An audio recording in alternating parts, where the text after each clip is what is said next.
BJP Maharashtra चुनाव में जीत का ढिंडोरा पीट रही है और बता रही है कि देखिए हमने महाराष्ट्र के अंदर ऐतिहासिक जीत हासिल करने का काम किया। बात सही भी है, लेकिन बीजेपी एक ऐसी हार को छुपाने की कोशिश कर रही है जिस पर आपको देखना चाहिए। आपको याद होगा नरेंद्र मोदी जी ने एक भाषण दिया था। नरेंद्र मोदी जी ने कहा था कि ये आपकी बेटी भी छीन ले जाएंगे। और आपको पता है 29 सीटें हैं जो महिला बहुल्य इलाके की हैं और उसमें से बीजेपी सिर्फ एक सीट जीत पाई। मतलब जिस इलाके में, जिस जगह पर नरेंद्र मोदी जाकर के, जिस राज्य में जाकर के ये बयान देते हैं कि अगर कांग्रेस गठबंधन की, जेएमएम की सरकार आ गई तो आपकी बेटी छीन ले जाएंगे, लेकिन मैं आपको सीटों के साथ में, आंकड़ों के साथ में दिखाने वाला हूं कि 29 महिला बहुल्य उस इलाके में से बीजेपी सिर्फ एक सीट जीत पाती है। यानी नरेंद्र मोदी जी का वो नफरती भाषण भाजपा का पूरा सुपड़ा साफ कर देता है, लेकिन इस पर कोई चर्चा नहीं कर रहा है, इस पर कोई बात नहीं कर रहा है। दूसरी बड़ी बात, बीजेपी ने झारखंड के अंदर घुसपैठ को बड़ा मुद्दा बनाया, लेकिन आप जानकर के हैरान रह जाएंगे, घुसपैठ वाला जो इलाका बीजेपी जिसे बताती है उस इलाके में भी बीजेपी का पूरी तरह से सुपड़ा साफ हो गया और बीजेपी उस इलाके में सिर्फ एक सीट जीत पाई। मतलब महिला बहुल्य इलाके में भी बीजेपी एक ही सीट जीत पाई और जो आदिवासी बहुल्य इलाका या घुसपैठ वाला इलाका जिसको कहा गया, वहां पर भी बीजेपी सिर्फ एक सीट जीत पाई। लेकिन देखिए, ऐसी खबरों की चर्चा कौन करता है? मतलब मीडिया में तो मोदी का महिमा मंडन 56 इंच की छाती की जगह पर अगर टीवी एंकरों की चले तो सुधीर चौधरी और ना जाने दूसरे लोग वो अपनी छाती भी मोदी के साथ में जोड़ दे। खैर, मजाक अपनी जगह पर है, लेकिन ये जरा सीरियस चीज देखिए। महिला बहुल्य इलाके उसमें 29 सीट हैं और यहां पर इंडिया गठबंधन 28 सीटों पर आगे रहा। यह भास्कर की रिपोर्ट है और भास्कर की रिपोर्ट के हवाले से मैं आपको बता रहा हूं, ऊपर से नीचे तक 29 सीटें हैं। हालांकि कुछ सीटें मैं स्क्रीनशॉट उसमें नहीं ले पाया, लेकिन 29 टोटल सीटें हैं, जिसमें से 28 सीटों पर इंडिया गठबंधन जो है वो आगे रहा। इंडिया गठबंधन जीता, सिर्फ एक सीट पर बीजेपी जीतने का काम कर पाई यहां पर। उसके बाद में दूसरा बीजेपी का जो बड़ा मुद्दा था वो भी खबर देखिए, घुसपैठ वाले इलाके में सिर्फ एक सीट पर भाजपा सिमट गई। इसमें जरमुंडी की जो सीट है, नीचे इस सीट, इसमें देखिए आप, सिर्फ एक सीट पर भाजपा जरमुंडी के अंदर वो जीत पाती है। और इसमें राजमहल की जो सीट है आपको जो दिखाई दे रही है, यहां राजमहल की सीट पर बीजेपी लगातार 3 बार से जीत रही थी, लेकिन इस बार जब घुसपैठ का मुद्दा और इस तरह से उछाला गया, वहां पर भी बीजेपी हार गई। तो देखिए, ये अपने आप में दो आंकड़े ऐसे हैं जो बताते हैं कि मोदी के नफरती भाषण से, और इसको नफरती कहने में मुझे नहीं लगता कि कोई दो राय होनी चाहिए, एक राज्य, एक देश का प्रधानमंत्री अपने ही देश में चुनाव जीतने के लिए अगर विपक्षी पार्टी को यह कहता है कि उनकी सरकार आ गई तो बेटी लूट ले जाएंगे, मतलब इससे ज्यादा स्तरहीन बात और क्या हो सकती है?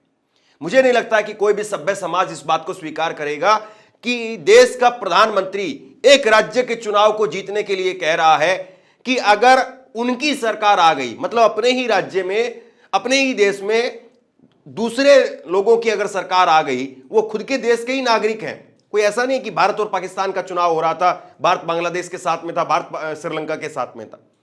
तो ये बताइए आप क्या था? मोदी जी का वो बयान एक बार देखिए, मोदी जी का वो भाषण एक बार सुनिए और उसके बाद में आंकड़ों के साथ में मैं आपको बताता हूं 2014 में, 2019 में भाजपा इन सीटों पर, ये जो सीट मैंने आपको दिखाई है, इस पर उसका प्रदर्शन क्या था और अब गिर करके क्या हो गया।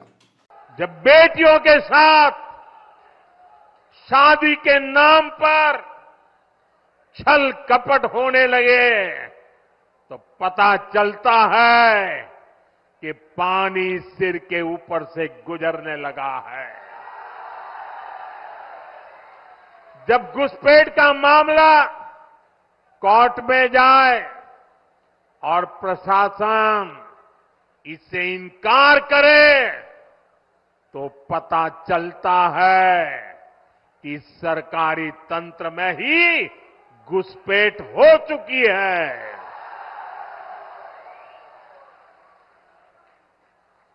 ये आपकी रोटी भी छीन रहे हैं, ये आपकी बेटी भी छीन रहे हैं और ये आपकी माटी को भी हड़प कर रहे हैं।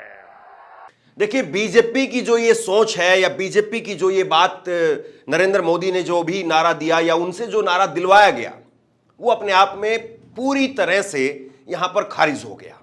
अब बड़ी बात मैं आपको एक और दिखाता हूं। ये जरा फोटो देखिए आप। इस फोटो के अंदर आपको क्या कमी नजर आ रही है, इस फोटो में आपको क्या बुराई नजर आ रही है? ये फोटो मैं आपको बता दूं, ये फोटो है हेमंत सोरेन, झारखंड के मुख्यमंत्री, और उनकी पत्नी है कल्पना सोरेन।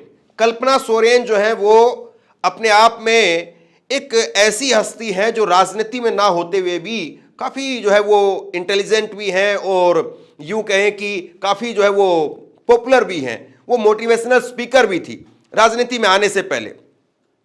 तो यहां पर कल्पना सोरेन और हेमंत सोरेन की फोटो उनके जेल में जाने से पहले की है, और इस फोटो के अंदर जो है वो आपको नजर आ रहा है कि कल्पना सोरेन और हेमंत सोरेन समुद्र में कहीं पर घूमने के लिए गए थे, वहां की ये फोटो है। दोनों पति पत्नी हैं और दोनों ने ये फोटो डाली। लेकिन इस चुनाव के अंदर भाजपाई समर्थक जो आईटी सेल के लोग थे, उन्होंने जम करके घिनौनापन वो अपना दिखाया कि कैसे जो है वो एक प्रेमी युगल जो अपने आप को कहते हैं हम आदिवासी हैं और वो कैसे मजे ले रहे हैं। क्यों भाई, आदिवासी क्या मजे नहीं ले सकता? आदिवासी क्या चश्मा नहीं पहनेगा, हाथ में कैमरा नहीं पकड़ेगा, समुद्र किनारे घूमने नहीं जाएगा, बल्कि जल जंगल जमीन उन पर सबसे बड़ा और सबसे पहला हक तो उन्हीं का बताया जाता है। खैर छोड़िए इस बात को भी। आपको मैं आंकड़ों के साथ में कुछ चीजें बताता हूं। देखिए, हेमंत शिवराज फेल हो गए, घुसपैठ फुस हुई, चंपई भी नहीं भर पाए रघुवर का दिया हुआ सीएनटी का घाव। और ये सीएनटी क्या है आपको आगे बताऊंगा। बीजेपी की हार की 5 बड़ी वजह ये भास्कर ने बताया है। भाजपा का झारखंड में बांग्लादेशी घुसपैठ का मुद्दा फुस हो गया। शनिवार को आए 81 विधानसभा सीटों के रिजल्ट में भाजपा 4 सीट कम 2019 के मुकाबले 21 सीटों पर सिमट गई, जो कि 2019 के मुकाबले में 4 सीट कम है।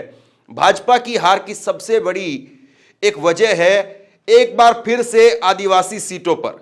यहां पर भाजपा की सबसे बड़ी हार एक बार फिर से आदिवासी सीटों पर हुई है।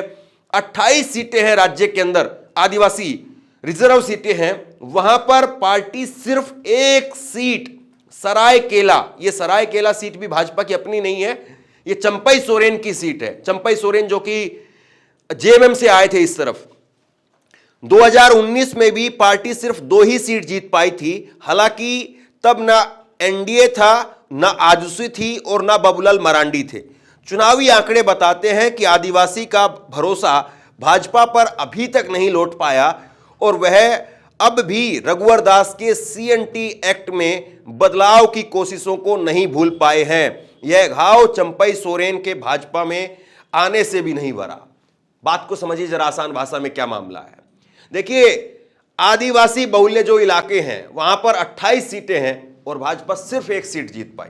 2019 में भी यहां पर भाजपा 2 सीट जीती थी, अकेले लड़ी थी, कोई नहीं था साथ में, गठबंधन भी नहीं किया हुआ था। अब तो गठबंधन भी था, चंपई सोरेन को तोड़ करके इस तरफ ले आए, लेकिन नहीं जीत पाए। सिर्फ अकेले चंपई सोरेन अपनी सीट जीत पाए और वो भी अपने इंडिविजुअल खुद की वजह से। दरअसल इसके पीछे जो है वो रघुवर दास भाजपा के मुख्यमंत्री, उनका सीएनटी, सीएनटी का मतलब क्या है, छोटा नागपुर एक्ट, और इसके वजह से जो भाजपा की उस वक्त की सरकार थी उसने कहा कि ये छोटा नागपुर एक्ट, इसकी वजह से जो आदिवासियों की जमीन है उसका नेचर चेंज किया जा सकता है। क्या मतलब है इसका? आदिवासी की जमीन जो है वो अपनी आदिवासी की जमीन है, लेकिन भाजपा की उस वक्त की सरकार ये सीएनटी एक्ट लेकर के आई, छोटा नागपुर एक्ट, और इसकी वजह से जो जमीन खेती के लिए थी, किसानी के लिए थी या जंगल थी एक तरीके से उस जमीन को भी उद्योगपतियों को दिया जा सकता था, उस जमीन को भी बेचा जा सकता था। तो यह बदलाव जो है भाजपा ने किया था और इसको लेकर के आदिवासी मानते हैं कि हमारी जमीन को हड़प करके और यहां पर उद्योगपतियों को देने वाली बात है। बात समझिए, भाजपा ऐसा नहीं थी कि कोई लूट करके ले रही थी, लेकिन आदिवासी इस बात को तो समझते हैं ना कि जब तक जमीन है उनके पास में तब तक वो अपने जल जंगल जमीन वाली चीजों पर जो है वो अपना अधिकार समझते हुए चलते रहेंगे। अब देखिए, उद्योगपतियों के पास तो पैसे की कमी नहीं है, अडानी के पास में पैसे की कोई कमी नहीं है। अडानी चाहे तो पूरे झारखंड को खरीद ले, इतना पैसा है मतलब, और वो नहीं खरीद पाएंगे तो उनके जैसे और 4 उद्योगपति आ जाएंगे, वो खरीद लेंगे। लेकिन आदिवासी जो अपनी जमीन नहीं बेचना चाहता, उसको अपनी जमीन से सबसे ज्यादा प्यार है, जमीन से, जंगल में रहने वाले वन्य जीवों से सबसे ज्यादा प्यार है। तो ये जो मामला था जिसकी वजह से बीजेपी हारी। आंकड़े बताते हैं कि 2014 के पहले तक भाजपा आदिवासी रिजर्व सीटों पर ठीक ठाक प्रदर्शन करती थी, लेकिन 2014 में किए गए इस प्रयोग से भाजपा पार्टी को तगड़ा झटका लगा। 2009 में भाजपा 28 रिजर्व आदिवासी सीटों में से 9 पर जीती थी। 2014 में ये सीटें 11 सीट हो गई थी। यह आंकड़ा 2019 में घट करके 2 पर आ गया और 2024 के अंदर इस चुनाव में सिर्फ 1 पर आ गया। देखिए, आदिवासियों को कोई ऐसा नहीं था बैर था बीजेपी से, आदिवासियों को ऐसे नहीं था कोई नफरत थी बीजेपी से, लेकिन आदिवासियों को अपनी जमीन प्यारी थी और भाजपा की उस वक्त की सरकार ने आदिवासियों की जमीन को छीनने के लिए जो काम किया, उसके बाद में आदिवासी भाजपा से सिर्फ कटते चले गए, दूर होते चले गए। 2009 में बीजेपी 9 सीट जीती 28 में से, 2014 में 11 सीट जीती, लेकिन फिर उसके बाद में जब भाजपा ने यह काम किया तो 2019 का जब चुनाव हुआ तो सिर्फ 2 सीट जीत पाई और अब बीजेपी सिर्फ 1 सीट जीत पाई। और इसकी एक बड़ी वजह यह है कि भाजपा ने प्रदेश के एक आदिवासी मुख्यमंत्री को जेल में डाल दिया। सोचिए, हेमंत सोरेन अगर जेल का रास्ता नहीं चुनते, बीजेपी में अगर शामिल हो जाते, बीजेपी कह रही थी 2.5 साल के लिए मुख्यमंत्री बनाते हैं, अगर ये हेमंत सोरेन स्वीकार कर लेते तो आज हेमंत सोरेन की जगह पर भाजपा का मुख्यमंत्री होता। लेकिन हेमंत सोरेन ने जेल जाना स्वीकार किया, 3-4 महीने जेल में रहे, बाहर आए, चुनाव लड़ा, दमखम से लड़ा, ताकत से लड़ा और आज एक तरीके से इतिहास रच दिया। बहरहाल, अब इसमें नरेंद्र मोदी जी के जो रणनीतिकार हैं, उनके जो भाषण लिखने वाले लोग हैं, उनको शायद समझ में आएगा कि एक आदिवासी बहुल्य इलाके में जाकर के आप बेटी छीनने की बात कह रहे हैं या लूटने की बात कह रहे हैं। इस बात पर उसी इलाके के महिला बहुल्य इलाके में आपकी किस तरीके से छीछा-लेदर हुई। 29 में से सिर्फ 1 सीट आप जीत पाए, कोई इस पर बात नहीं कर रहा है। शेयर कीजिए इस खबर को, आप लोगों तक पहुंचाइए और आप क्या सोचते हैं नीचे कमेंट बॉक्स में लिख करके जरूर बताइए। और इसी तरह की तमाम खबरों के लिए ऑनलाइन न्यूज इंडिया को सब्सक्राइब कीजिए। आपका बहुत बहुत धन्यवाद।